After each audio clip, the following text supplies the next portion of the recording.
যার জন্য চোখের পানি কোনোদিন থামে না। আমার কান্না তো এটাই, যার জন্য চোখের পানি কোনোদিন থামে নাই। জিবরিল মিকাইল জিজ্ঞাসা করছে, মা জালা আরাকা তাবকি, যখনই দেখি কাঁদেন কেন? বলছে, জিবরিল মিকাইল জান্নাত জাহান্নাম যেদিন থেকে দেখা আসছে, উম্মতের চিন্তায় আমার চোখের পানি থামে না, চোখের পানি শুকায় না। দুনিয়ার থেকে যেই মুহূর্তে বিদায় নিতেছেন, 9 ফ্যামিলি ক্ষুধার্ত, হাসান হুসাইন ক্ষুধার্ত, আলী ফাতেমা ক্ষুধার্ত, নিজে ক্ষুধার্ত, কয়েক বেলার ক্ষুধা। নাইলে আম্মা জান এই কথা বলতেন না যে খিদার তাড়না এতটুকু ছিল, ঘরে যদি বাতি জ্বালানোর তেল থাকতো তাহলে খিদা নিবারণের জন্য পান করে নিতাম। আম্মা জান আয়েশা রাদিয়াল্লাহু তাআলা আনহা বলেন, ক্ষুধার্ত কতটুকু ছিলেন। কিন্তু এটার জন্য কান্না না, আমার পরে 9 ফ্যামিলির কি হবে, আমার পরে হাসান হুসাইনের কি হবে, এই জন্য কাঁদতেছিলেন না। জিবরিল জিজ্ঞাসা করছে, আপনি কাঁদেন কেন? আতাবকি ওয়া আনতা ইলা রাফিকিল আলা। তো বলতেছে, জিবরিল জিবরিল জিবরিল মালাকুল মউত অপেক্ষায় আছে, অনুমতি অপেক্ষায় আছে বুকে হাত রাখার জন্য, কিন্তু এক প্রশ্ন এখনো চোখে পানি। বলছে, সেটা কি? বলে, ফামান লিবাদি লি উম্মতি, আমার পরে আমার উম্মতকে বুকে জড়ায় কে রাখবে, পাহারাদারি কে করবে, আমার উম্মতকে কে দেখা রাখবে, চোখে চোখে কে রাখবে? আল্লাহ জবাব পাঠাইছেন, লা আতরুকু উম্মাতাকা ফারদা, আপনার উম্মতকে আমি একা ছাড়বো না, আমি দেখা রাখবো, আমি দেখা রাখবো।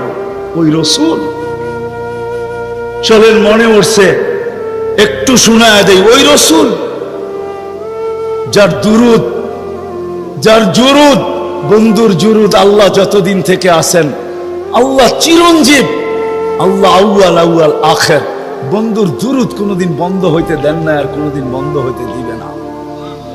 হ্যাঁ হ্যাঁ, আমি দলিল দিতেছি, কোরআন এটাই বোঝায়।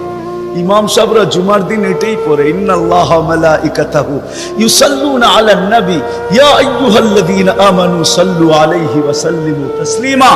আমার এখানে 3টা প্রশ্ন আসে। আমার প্রশ্ন, আল্লাহ আমাদেরকে দুরুদ পড়তে বলতেছেন, আমরা তো কয়েকদিন পরে চলে যাব, আপনার বন্ধুর উপরে দুরুদ কে পড়বে? আল্লাহ বলে, বেওকুফ, তুই দেখিস না ফেরেশতাদের কথা আছে, ফেরেশতারা পড়বে। আল্লাহকে যদি প্রশ্ন করি, আল্লাহ ফেরেশতাও তো একদিন মারা যাবে, আপনি সাইনবোর্ড লাগায় রাখছেন, ইন্নী কাতাবতুল মাউত আলা মান তাহতা আরশি আল্লাযীনা লা ইয়ামুত হাই লা ইয়ামুত ফাহুয়া ফাওকা আরশি। আরশের নিচে তো লেখা আছে, আরশের নিচে যে আছে তাকে মরতে হবে, আর শুধু চিরঞ্জীব আরশের উপরে আপনি বিরাজমান, সব মরতে হবে, তো ফেরেশতাও তো মরে যাবে, আপনার বন্ধুর উপরে দুরুদ কে পড়বে? আল্লাহ বলে, তোর মতো তো জাহেল আর ঝট আর অজ্ঞ দুনিয়াতে কেউ নাই, তুই দেখিস নাই ইন্নাল্লাহ, আমি আল্লাহ পড়তেছি, পড়তেছিলাম, পড়তে থাকবো, আমার বন্ধুর দুরুদ না বন্ধ কখনো ছিল, না আছে, না কখনো থাকবে।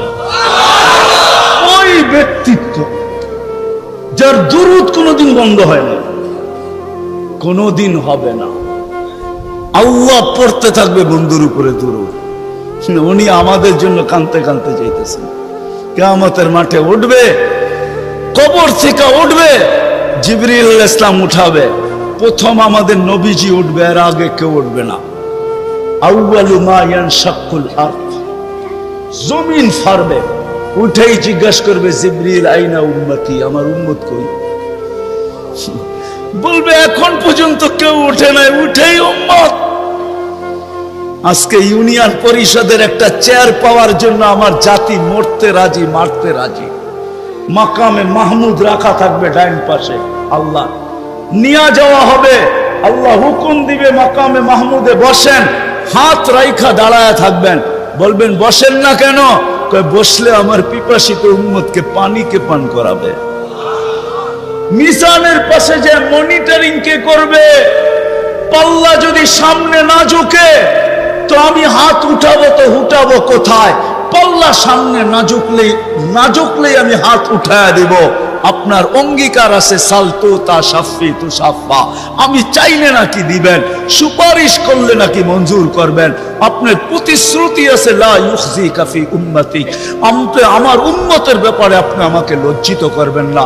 দুনিয়াতে বইলেই রাখছেন সাউফা ইউতিকা রাব্বুকা ফাতারদা, আপনি আমাকে রাজি করে ছাড়বেন।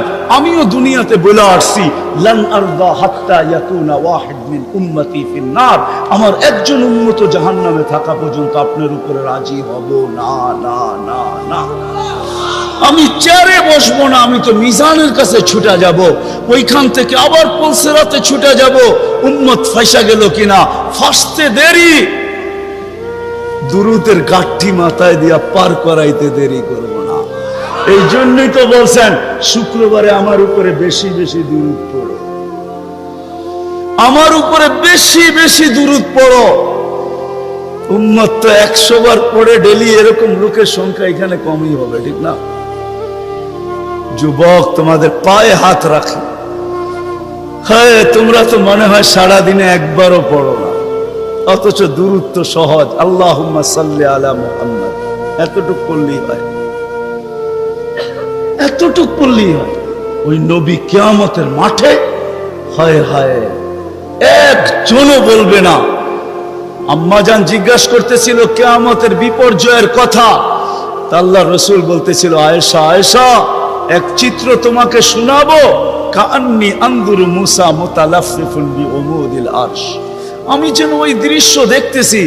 মুসা আলাইহিস সালাম আরশের খুঁটি ধরে চিৎকার দিতেছে আর বলতেছে রব্বি লা আসআলুকা উম্মি ওয়ালা আসআলুকা উখতি, আজকে মাকে চাই না, বোনকে চাই না, আসআলুকা নফসি নফসি নফসি নফসি, আমাকে বাঁচা। ওই দিন মুহাম্মদুর রাসূলুল্লাহ চিৎকার দিবে আর দৌড়াইতে থাকবে রব্বি উম্মতি উম্মতি উম্মতি উম্মতি উম্মতি।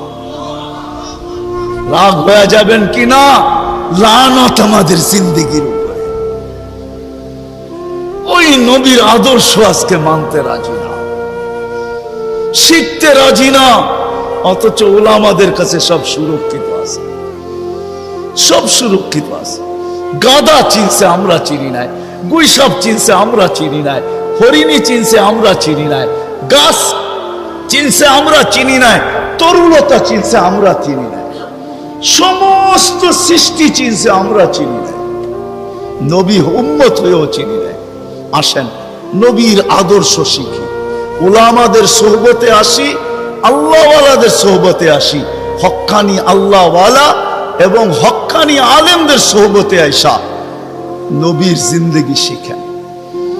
পায়ে হাত রেখা বলে শিখতে না পারেন, এদের সাথে উঠা বসা করেন, চলাফেরা করেন, খাওয়া দাওয়া করেন, একটা কাজ করেন না, কোনোদিন আঙ্গুল উঠেন। পারবেন? হ্যাঁ, ওয়াদা করতে পারেন যে আমি জীবনভর চলতে পারি আর না পারি, কোনোদিন কোন হক্কানি আলেমের উপরে আঙ্গুল উঠাবো না। ওয়াদা পাক্কা? কেন এটার কারণ আছে, সময় নাই, পরে বলবো আবার কোনোদিন যদি আসে। এই জন্য ওয়াদা করাইতেছি যে আজকে আঙ্গুল উঠাইলো, হায় হায় चंद दिन की चांदनी फिर अंधेरी रात है। चंद दिन की বুঝেন না, 14 তারিখের চাঁদ তো 14 তারিখেই থাকে, আর তারপরে তো আর থাকে না, না থাকে। चंद दिन की चांदनी फिर अंधेरी रात है, সত্য এটাই। অমাবস্যা প্রত্যেক মাসে আসে, দুনিয়া দুনিয়া না, তাইলে কবি এই কথা বলতো না, মিলে খাক में आहले शाह कैसे कैसे, जमी खा गई नौजवां कैसे कैसे, अजल ने न छोड़ा किसरा न दारा, उसी से सिकंदर सफाते भी दिहारा, हर एक लेके क्या क्या हसरत सुधारा, पूरा रह गया यही ठाट सारा। आजो গাজীপুরে ভাওয়ালের জমিদারের জমিন নিয়ে এখনো কেস চলতেছে, এখনো ঝগড়া আছে, কিন্তু ভাওয়ালের জমিদার নাই, এটাই সত্য। বিশ্বাস হয় না? হয় না? আঙ্গুল দিয়ে দেখায় দেবো। বাওয়ালের জমিন নিয়ে এখনো কেস চলতেছে বাংলাদেশের আদালতে, কিন্তু বাওয়ালের জমিদার নাই, কবির কথা সত্য।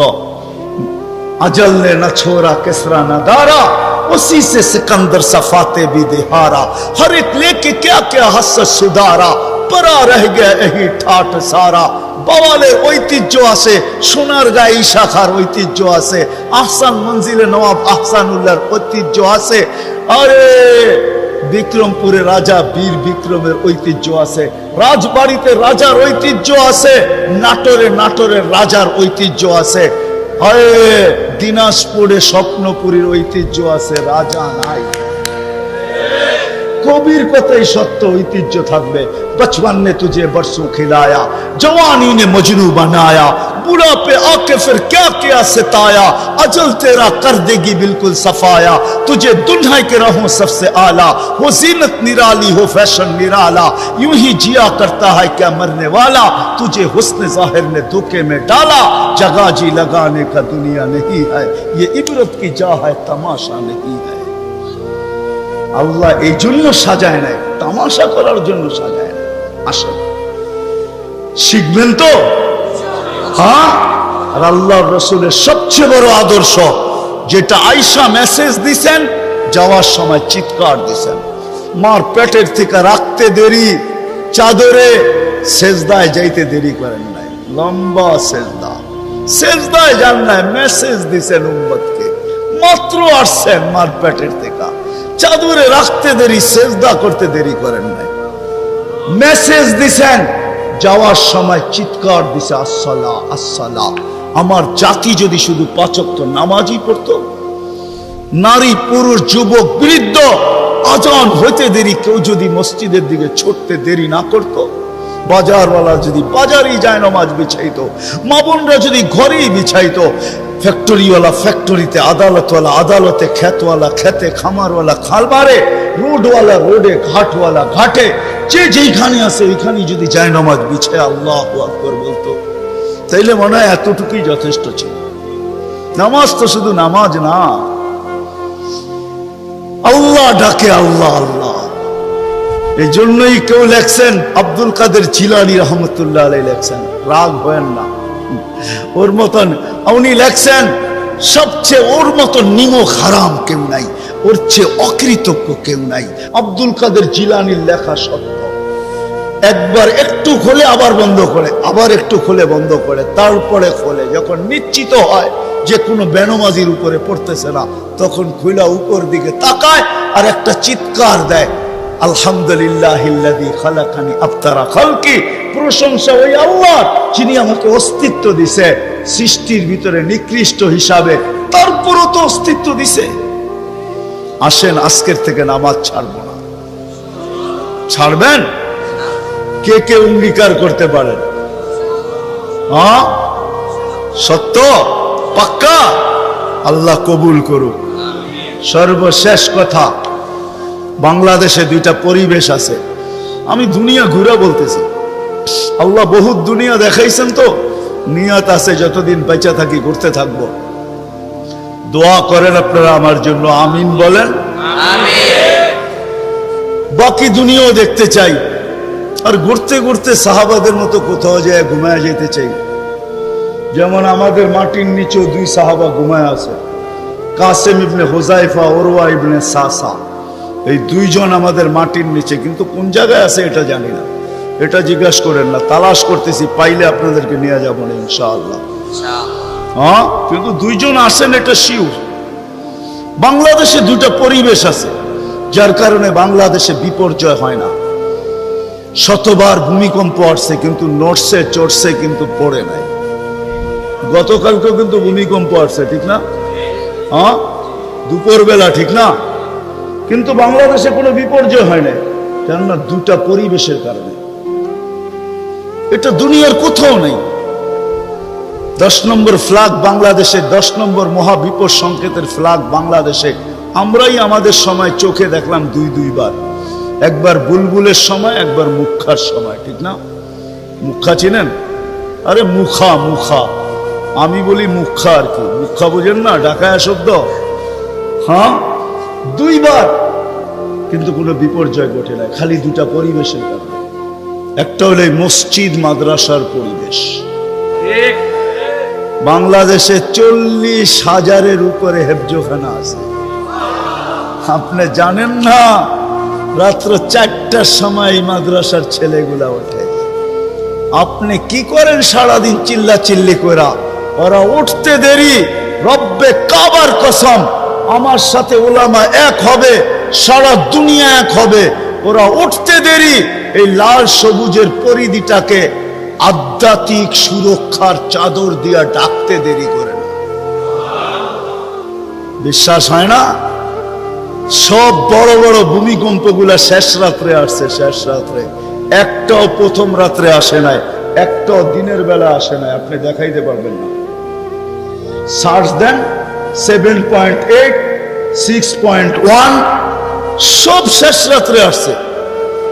মুখাও আসছে তো শতগুলা বিপর্যয়ের সংকেত আসছে, সব শেষ রাত্রের দিকে আসছে। বুলবুল শেষ রাত্রে আসছে। আমি বুলবুলের ওইখানে দাঁড়ায় ছিলাম, আমি দেখতেছিলাম বুলবুল ঢুকতেছে। তখন আমি ওই দিন ওই রাত্রে আমি পাথরঘাটা ছিলাম, পাথরঘাটা বরগুনার এরকম ময়দানে ছিলাম। আমার মাথার উপরে 7-8টা টিন ছিল, আর কিছু ছিল না। আমি সারা রাত্র দাঁড়ায় দাঁড়ায় বুলবুল দেখতেছিলাম, যে পাখা কত লম্বা, লেজ কত লম্বা। বুলবুল পাখি চিনেন না? সকালবেলা আমি ঢাকা রওনা দিছি, কয়েকটা কলা গাছ ছাড়ার রাস্তায় কিছু পাই নাই। কয়েকটা কলা গাছ পড়ছে। মসজিদ মাদ্রাসার পরিবেশ, যার কারণে বাংলাদেশ বিপর্যয় ঘটে না। আধ্যাত্মিক এক সুরক্ষার চাদর দিয়ে এটা ঢাকা আছে, আপনাকে দেখানো যাবে না। ওই মাইক্রোস্কোপ আমার কাছে নাই। হ্যাঁ, যারা আমার কথা বুঝবে তারা বুঝবে অবশ্যই। 40,000-এর উপরে 30,000, 40,000 হেফজোখানার ছেলেরা রাত্রে 4টায় উঠা যখন কোরআনের সুর লাগায়, কোরআন পড়তে থাকে, লাল সবুজের এই পরিধিটা এক সুরক্ষার চাদর দিয়া ঢাকা যায়। আজান যখন হইতে থাকে তখন এই পরিধিটা ঢাকা যায়। এটা হলো প্রথম পরিবেশ। আর দ্বিতীয় পরিবেশ হলো এই কোরআনী মাহফিলের পরিবেশ। আমি দুনিয়া ঘুরা বলতেছি, 99টা তো হয়ে গেছে। দোয়া করেন আল্লাহ যেন সেঞ্চুরিও পুরা করার তৌফিক দেয়। দুনিয়ার কোথাও পাই নাই, রাত্র 12:30 বাজতে চলছে, এরকম বসে থাকবে। দুনিয়ার কোথাও পাই নাই, একমাত্র পাইছি বাংলাদেশের মানুষ। মনে হয় এই জন্যই দেশটা ঠিক আছে, শুধু ঠিক আছে এই দুই পরিবেশের কারণে। বিদায় দুইটা পরিবেশকে আমাদের ধরে রাখতে হবে। যতদিন ধরে রাখতে পারবো, সারা দুনিয়া কি বলে বলুক, এটা আমার কিছু আসে যায় না। করোনা লগ্ন সারা দুনিয়া বলছে বাংলাদেশের মতো বিপর্যয়ের মুখ দুনিয়ার কেউ দেখবে না। কেননা কেউ মাস্ক কিনেই নেয়, কিনলেও একটা কিনছে 3 বছর পুরা চালাইছে, ঠিক না? মাঝে মাঝে মাস্কও বিরক্ত হয়ে গেছে, আর কত আমি তোর নাকে, ঠিক না? আর যদি জিজ্ঞাসা করছে কেন পড়েন না, টেলিভিশনে এত বড় বড় দেখা যায়, কাটা কাটা, নাকের ছিদ্র এত বড় না, এটা চাইব না। সারা দুনিয়া বলছে বিপর্যয় ঘটবে, ঘটছে? হ্যাঁ, আমার মনে হয় না করোনায় যারা মারা গেছে এত সুন্দরভাবে দুনিয়ার কোনো দেশে কোনো জায়গায় কেউ দাফন এত সুন্দরভাবে সম্পূর্ণ করছে বাংলাদেশ ছাড়া আর কেউ না। এই দুইটা পরিবেশকে আমরা টিকায় রাখবো। রাখবেন? পাক্কা?